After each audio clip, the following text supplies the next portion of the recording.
Ei, bom dia. Que bom podermos estar aqui mais esta manhã para juntos refletirmos em torno da obra Jesus e a Atualidade de Joana de Ângeles, na psicografia do nosso querido Divaldo Pereira Franco. Para essa manhã, nós escolhemos, o capítulo 5, que tem como título Jesus e Tolerância.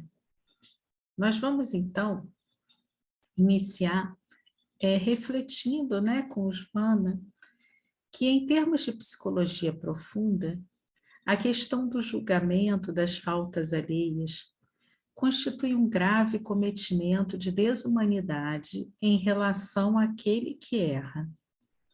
Então, Joana já inicia o capítulo falando da importância de nós não julgarmos aquele que erra. Quando nós nos colocamos na postura de julgar a falta do outro, nós não estamos sendo humanos em relação ao outro.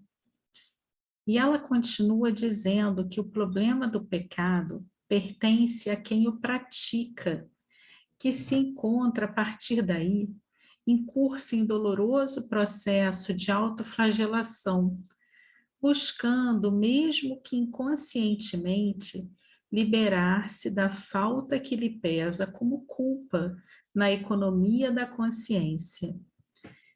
Nós vamos ver, que onde é que está escrita a lei de Deus, senão na nossa própria consciência.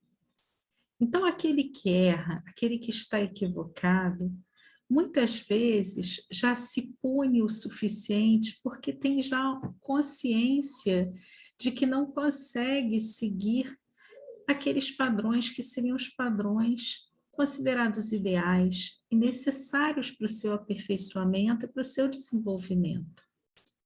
A partir do momento em que a gente ainda começa a julgar, a gente traz ainda um componente adicional de sofrimento para aquele nosso irmão de jornada. E é nesse sentido que Joana nos adverte que o problema do pecado pertence a quem o pratica.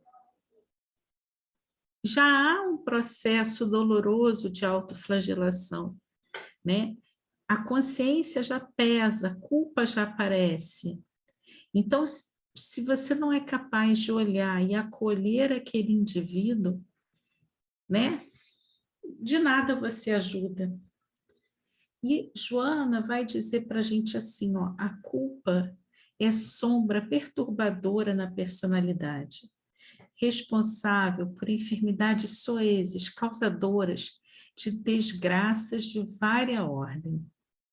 Quando a gente pensa no termo sombra, em termos da psicologia, o arquétipo da sombra, que foi definido por Jung, era justamente esse nosso lado sombrio da personalidade, que todos nós temos.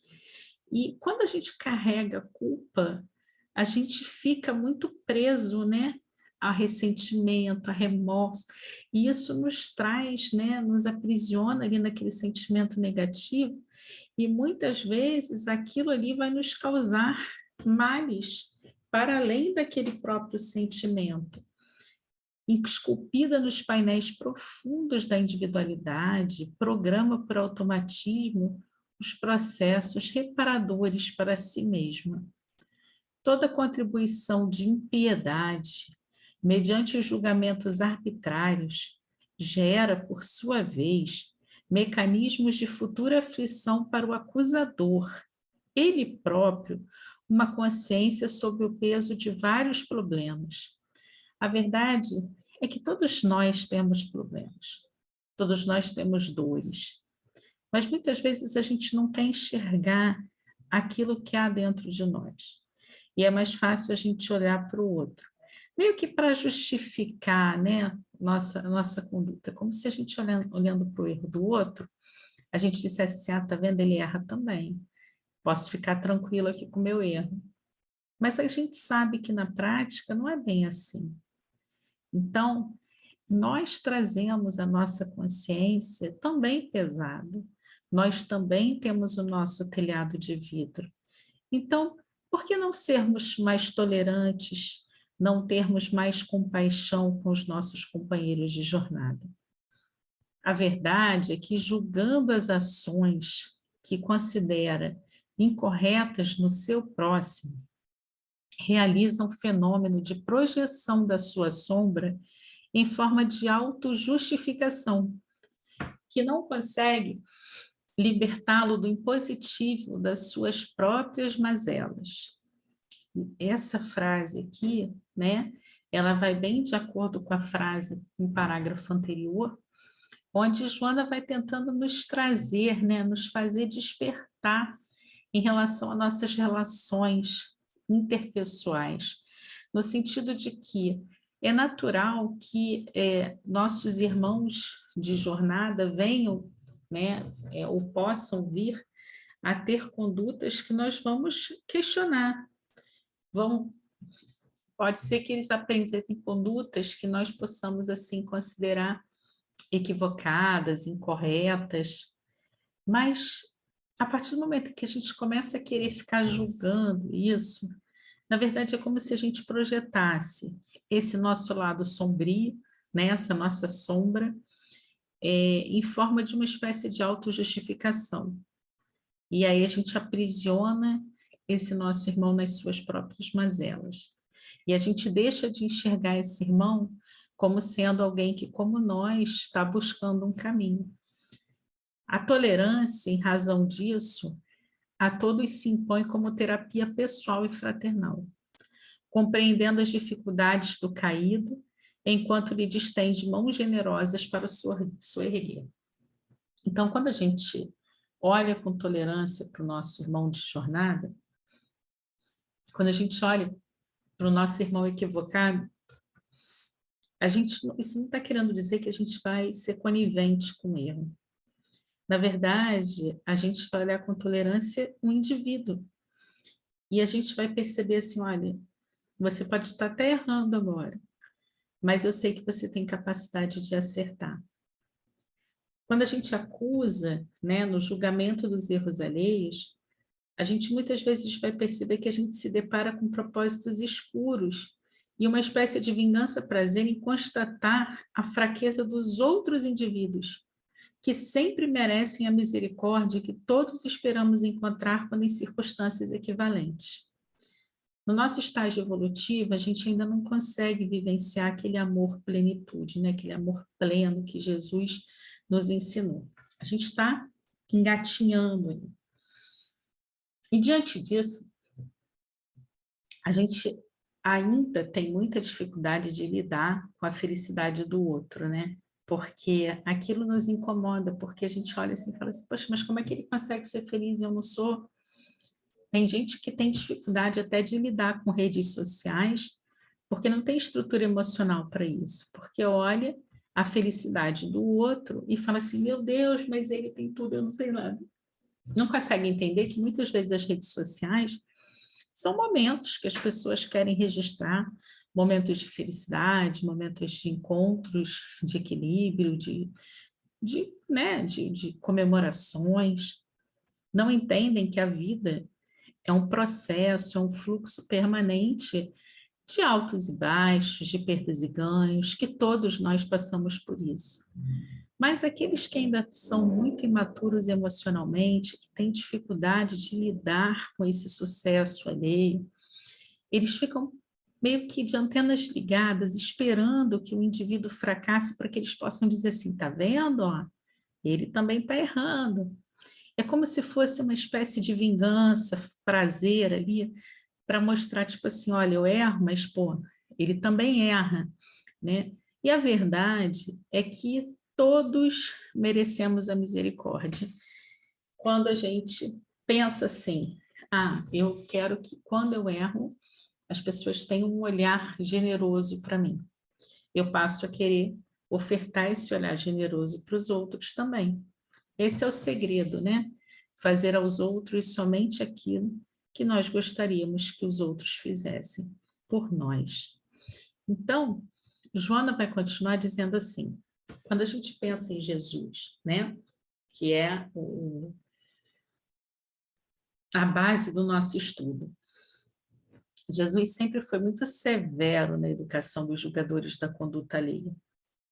Certamente, há cortes e autoridades credenciadas para o Ministério de Saneamento Moral da sociedade, encarregados dos processos que envolvem os delituosos e os julgam, estabelecendo os instrumentos reeducativos jamais punitivos, pois que se eles assim o fizessem, eles incidiriam em erros idênticos, se não mais graves.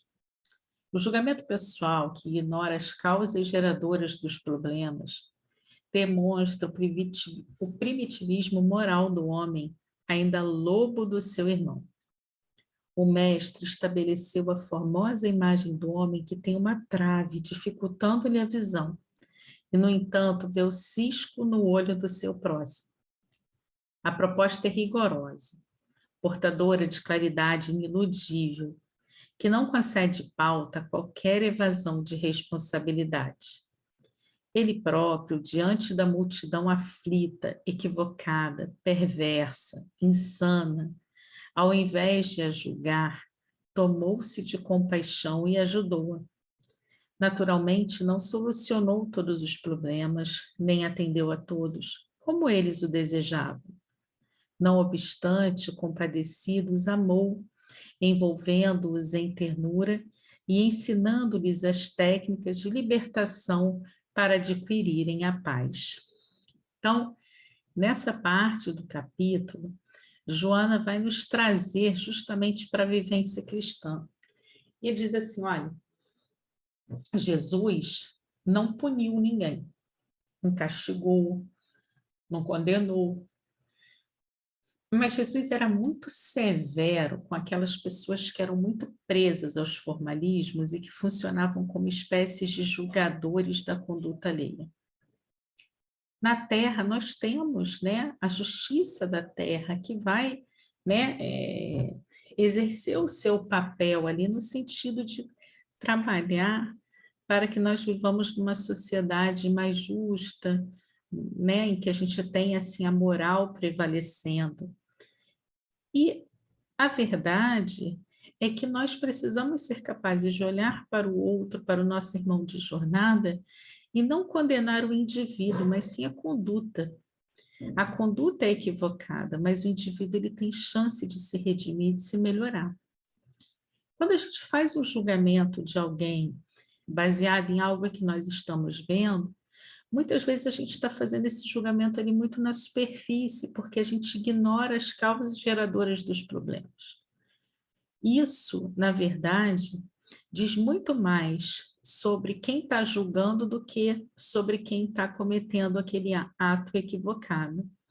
Porque a pessoa que julga ignorando as realidades possíveis ali que antecedem determinado fato, estão apenas demonstrando o seu primitivismo moral, que ainda funciona naquela ideia de que ele deve ser o lobo do seu irmão.